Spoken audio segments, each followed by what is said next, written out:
এখন দেখলাম নির্বাচনকে কেন্দ্র করে আবার নতুন সার্কুলার দিছে, নির্বাচনের আগ পর্যন্ত নাকি মাহফিলে অনুমতি নিতে হবে। আমি এটা শুনে খুব ফেড আপ।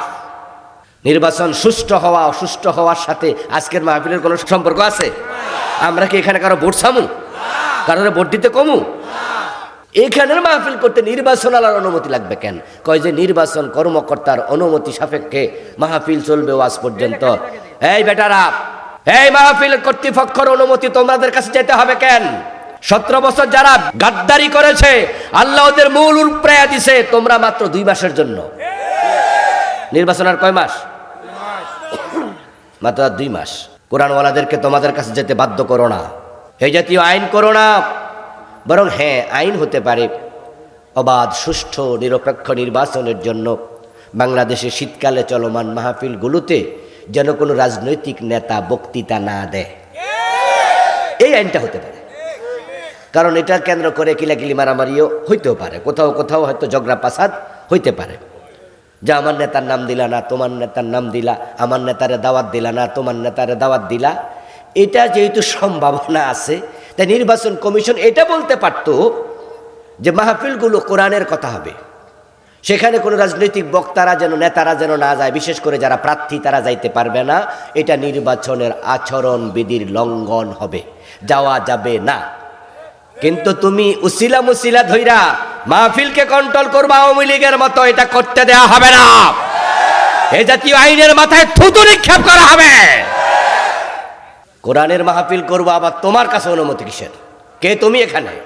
আলহামদুলিল্লাহ, আজকে আমরা একটি প্রোগ্রামের মতো অলরেডি 3টা ক্লাস পেয়েছি, এটা 4 নম্বর ক্লাস।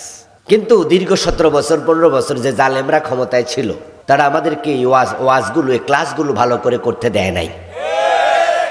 আমিও তো এখানে অনেকদিন আসতে পারি নাই, আপনারাও মাহফিলও করতে পারেন নাই। অনেকে কত জায়গায় মাহফিল অফ করে দিছে, আর পারি না। আমি জিজ্ঞাসা করতাম যে ভাই কেন করেন না? হুজুর দৌড়াইতে দৌড়াইতে পায়ের তলা ক্ষয় হয়ে যায়। টিউনুর কাছে যাও রে, ডিসির কাছে যাও, তারপরে নেতার কাছে যাও, আবার নেতার নাম না দিলে মাহফিল বন্ধ, ঠিক না? কিন্তু আমি দেখলাম আপনাদের পোস্টারে কোনো নেতা খেতার নাম নাই, আলহামদুলিল্লাহ। এবং এই নিয়ে কারো কোনো টেনশনও নাই। কিন্তু আগে তো অনুমতির জন্য দৌড়াইতে দৌড়াইতে তলা ক্ষয় হয়ে যেত। জমিনের মালিক কে? কোরআন কার কালাম? তো আল্লাহর জমিনে আল্লাহর কালাম বলবে, তোদের অনুমতি লাগবে কেন? আল্লাহর জমিন তুমি দখল করবে, এটা তো হয় না ভাই, এটা হয় না, হয় না, হয় না। কোরআনের কথা বলতে কেন অনুমতি নিতে হবে? নির্বাচনের আগ পর্যন্ত নাকি মাহফিলে অনুমতি নিতে হবে?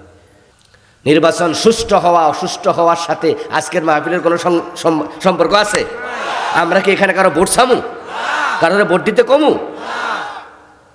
এখানের মাহফিল করতে নির্বাচন আলার অনুমতি লাগবে কেন? কয় যে নির্বাচন কর্মকর্তার অনুমতি সাপেক্ষে মাহফিল চলবে আজ পর্যন্ত। এই বেটারা, এই মাহফিল কর্তৃপক্ষের অনুমতি তোমাদের কাছে যেতে হবে কেন? 17 বছর যারা বেশি গাদ্দারি করেছে আল্লাহ ওদের মূল উপরে দিছে, তোমরা মাত্র 2 মাসের জন্য। নির্বাচন আর কয় মাস? মাত্র 2 মাস। কোরআনওয়ালাদেরকে তোমাদের কাছে যেতে বাধ্য করো না, এই জাতীয় আইন করো না।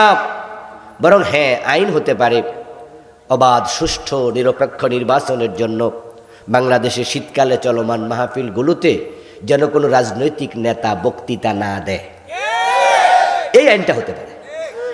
কারণ এটা কেন্দ্র করে কিলাকিলি মারামারিও হইতেও পারে, কোথাও কোথাও হয়তো ঝগড়া পাসাদ হইতে পারে।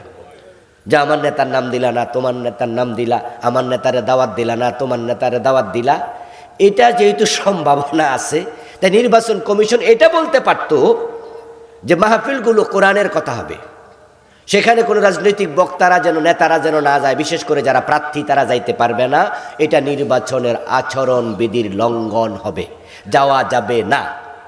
কিন্তু তুমি উসিলা মুসিলা ধইরা মাহফিলকে কন্ট্রোল করবা আওয়ামী লীগের মতো, এটা করতে দেওয়া হবে না। এই জাতীয় আইনের মাথায় থুতু নিক্ষেপ করা হবে। কোরআনের মাহফিল করবো, আবার তোমার কাছে অনুমতি কিসের? কে তুমি এখানে? যারা এই জাতীয় আইন বানাইছিল না, যে ডিসির কাছে যাইতে হইব, টিউনুর কাছে যাইতে হইব, আল্লাহ ওদের গালের নিচে থাপ্পড় মাইরা দেশ থেকে কানা ধরে সরাই দিস। এজন্য বেশি করলে তোমাদেরও তাই হবে, সাবধান, সাবধান। কোরআনের মাহফিলে কোনো সুতামুতা ধরে ডিস্টার্ব তৈরি করার চিন্তাও যেন মাথায় কারণ আসে। এই আওয়ামী ন্যারেটিভ আমরা আর মেনে নেব না।